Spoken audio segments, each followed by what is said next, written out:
Let's code this small part of the application. I'm going to use Procedural PHP to implement this, and later in the second section of the course we will refactor this into object-oriented PHP. But basically the main goal of this part of the project is to read the documents or files within transaction files directory, and we have just one file for now, which is sample1.csv, that contains a bunch of transactions. So the goal is to read all the files within transaction files directory, extract these transactions and store them in memory like an array, for example. Maybe do some parsing or formatting of the data, and then finally output it in simple HTML table. So final result would look something like this. So we have transaction on each row. We're showing in green color if it's an income, in red color if it's an expense, and then as the footer we have total income, total expense, and net total. So let's get to it. Let me open the code editor, and we have public index.php that are provided three constants. One is app.path, which is the application path to this app directory. We have files path, which is the path to the transactions files directory. And we have views path, which is the path to the views directory. And that's where the transactions.php or the HTML table is at. So we need to modify this to put our transaction rows and totals. And then we have the app.php, which is the main file. And that's where our main functions will go. So the first function that we need to create is to actually read the files from the directories. So let's create a function called getTransactionFiles,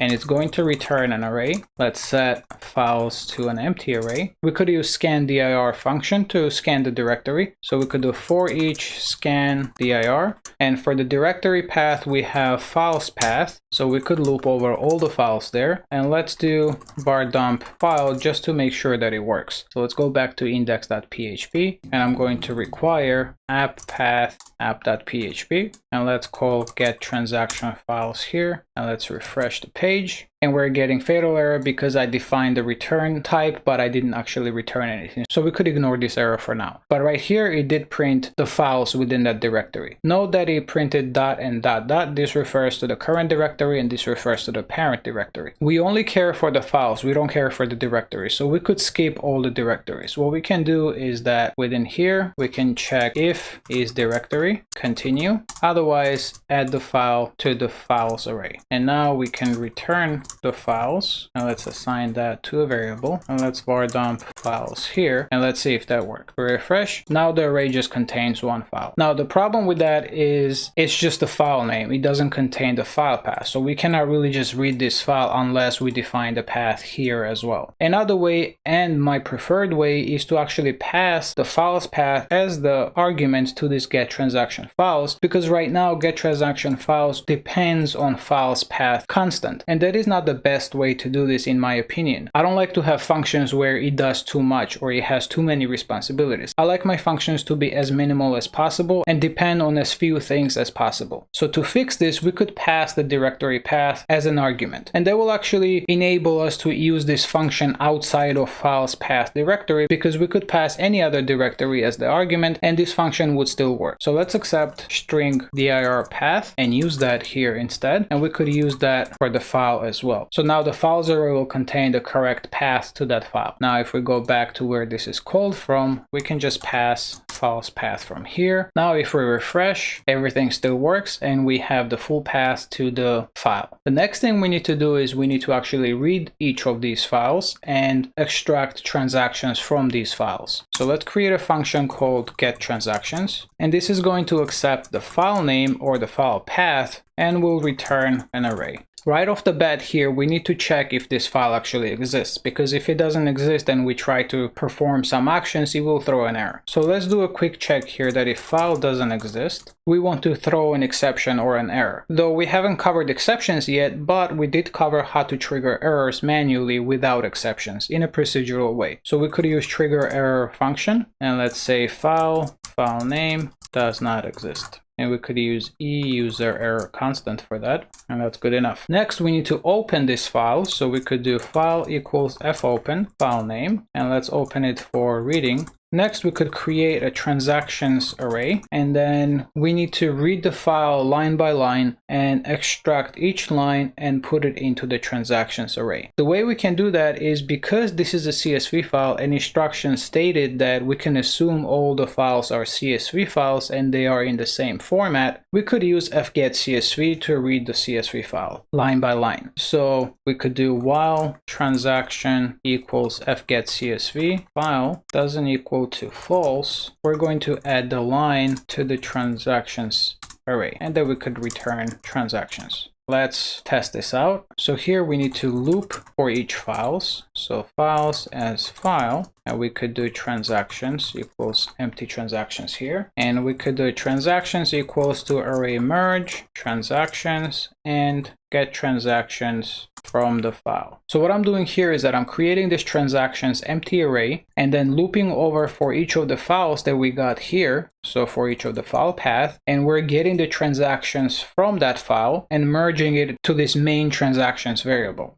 And then we can var dump, or let's do print r transactions here, and let's see if it worked. We refresh and it's taking a while. I think I may have made a typo somewhere. Yeah, we're getting memory issues. The reason for that is I have a typo here. I should be adding transaction to an array, not the transactions array itself. So now if we go back and we refresh, we see that it's working. There is one problem here though. The first line here contains the header line from the file. So if we go back to the file, we see this line. We need to ignore this line because this is not a transaction, right? So what we can do is we could read the first line here of getcsv file and just discard it. Now if we refresh the page here, that line is gone. Let's actually display these transactions in an HTML table. So let's go here. We have transactions variable available. So now we could require the actual view file, which is transactions.php, and transactions variable will be available within that view file. So if we go here, we could do for each transactions and for each. To be safe, we could add a check here if transactions variable actually exists and is not empty. Now let's print the row.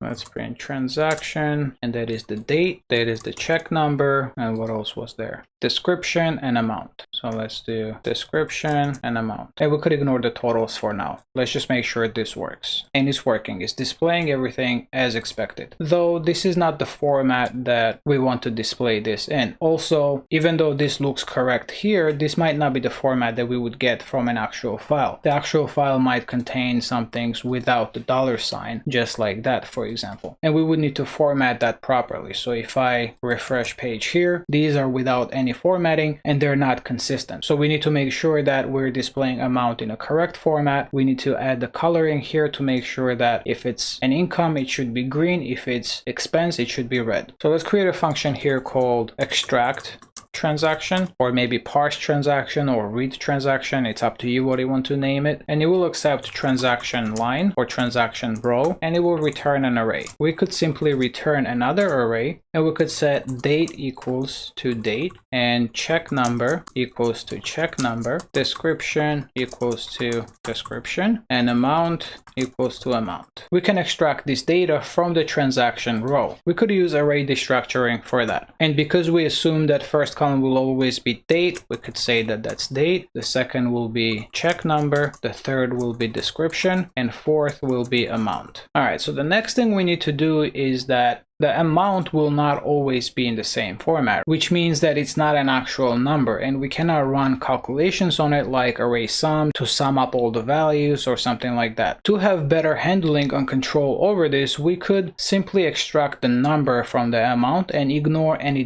$signs and commas. So in this case, if we were to just try to sum this up, it would not sum up the correct value because it has a comma in here and it has a $sign in here. It's not a number, it's a string. So what we can do here is we could set amount equals to, and let's do string replace, and let's look for the $sign and comma and replace it with an empty string for amount. And this should work. Now you could also use regular expressions or things like that, but it's really not necessary for this case because we know that the amount will have a $sign and comma, and we can just remove those. If amounts will be in different currency, you could specify those currency characters here to replace them with empty string. This is faster than a regular expression. As far as the date format goes, I don't want to format the date here for display. And the reason for that is because this function has the business logic to extract the transaction.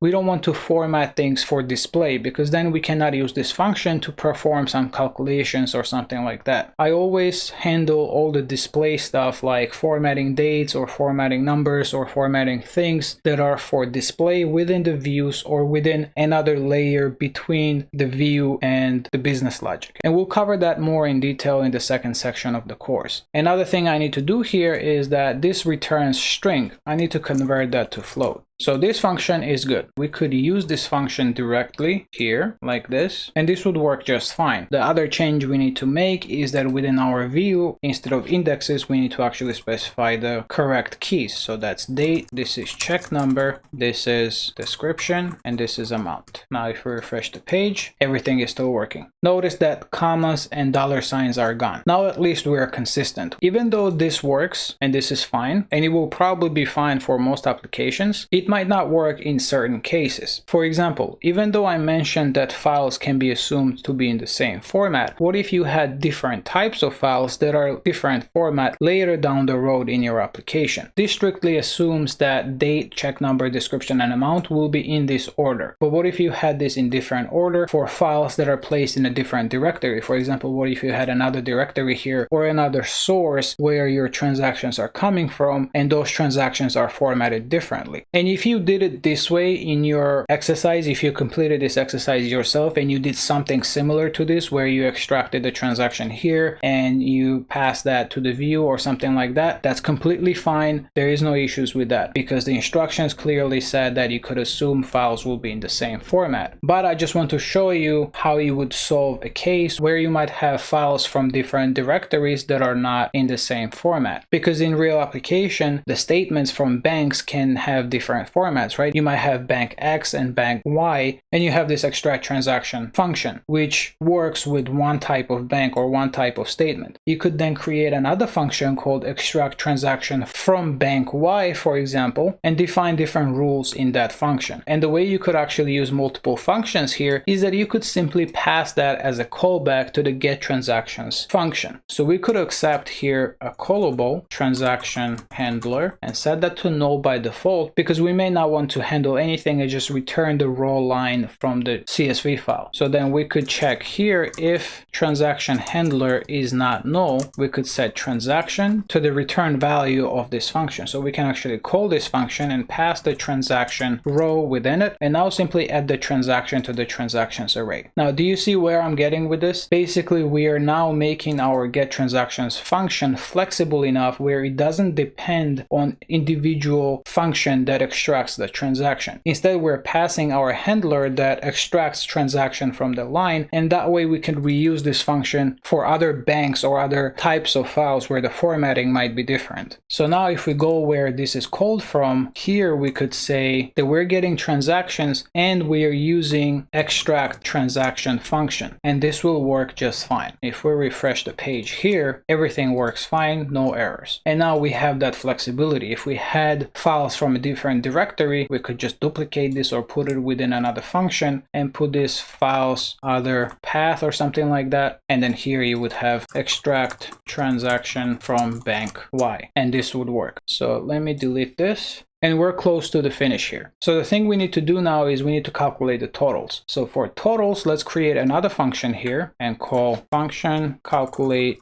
totals, and let's accept transactions, and it will return an array. We could set totals variable here to net total equals to 0, total income equals to 0, and total expense equals to 0. Now you could have these as separate variables if you want, but I like to work with arrays. And let's return that totals. So here we can simply loop over all transactions, and we could add the totals net total to be transaction amount, and then if transaction amount is greater than or equal to 0, 0, we're going to increase our total income. Otherwise, we're going to increase our expense. Now, there are different ways you could do this, of course. Because you have net total and you have total income or you have total expense, you could calculate the other one based on those previous two values. You could also use array functions like array reduce or array sum and so on, but they would be less performant because you would need to call those multiple times to calculate each of these. But in this case, we're only looping over one time. So now that we have totals, we could call this function from the index.php, and we have all the transactions here. So we could do totals equals calculate totals and pass all the transactions. And within our view, we could display it here. So let's delete this and let's do totals net total, and if it's not set, let's just display 0, and let's change this to total expense and change this to total income. Now if we refresh and scroll down, it seems to be working. Let's work on the formatting now. So what we need to do here is we need to format amount. Now instead of doing formatting here and having conditionals in our view file, we could actually create a function that handles the formatting, and the location of the function is up to you, but I don't think it belongs in the app.php because it's not a business logic function. It doesn't do anything special. It simply takes in the float amount and formats it and gives it back as a string. So we could create a helpers file, or we could create maybe format.php or something like that, but for now helpers is enough. So we could call this function format$amount, and let's accept amount and return string, and let's declare strict types here. So we can do is negative here, and we could use amount less than 0, which will return true or false, and then we could simply return, if it's negative, return a minus sign, otherwise return nothing, and then return the $sign, and then we could use number format to format the actual number. Now there is one issue here because amount can be a negative number, right? And we don't want to have negative numbers in here because we're handling the negative numbers before the $sign. Otherwise, if you had a negative number here and we didn't do this, then you would end up with numbers like minus 595 or something like that. So this is not a good way to display this number. Instead, we want to display it this way. So that's why we're putting it on the front. And here we just need to get the absolute value, and we could use absolute function here to just get the positive number always. Now we could use this function within our transactions.php, but first we need to require that. So we need to require it before transactions.php. So let's require it right here, app path helpers, and I don't know why I put double quotes here. It should be single quotes. And within our transactions view file, now we could call this function, and we could call the same function here.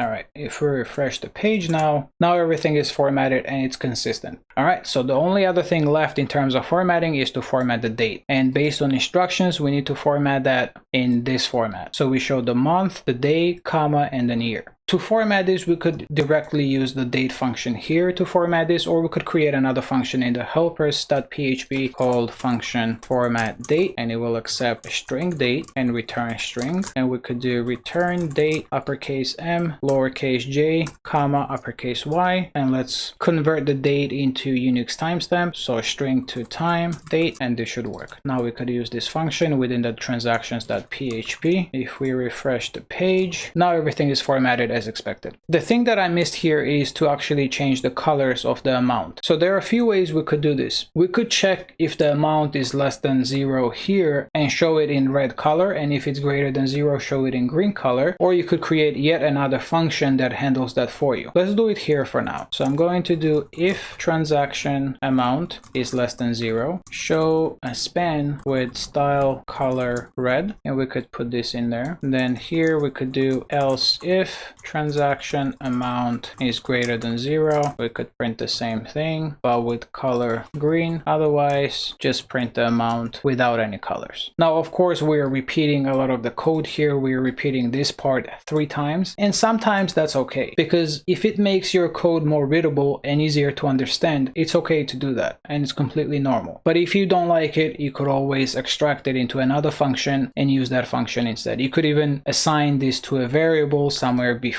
and then use that variable. Another way you might have done this is using ternary operator to check here if the transaction is less than 0, do red. If it's greater than 0, do green. Otherwise, do no color or maybe black. Alright, so let's go here and refresh, and now we're getting this nice green color and the red color for the negative numbers. So seems like we're done with the exercise and this part of the project. This is it for this video. Thank you so much for watching. I hope you enjoyed this episode, and if you did, please give this video a thumbs up, share and subscribe, and I will see you on the next video where we will move on to the second section of the course.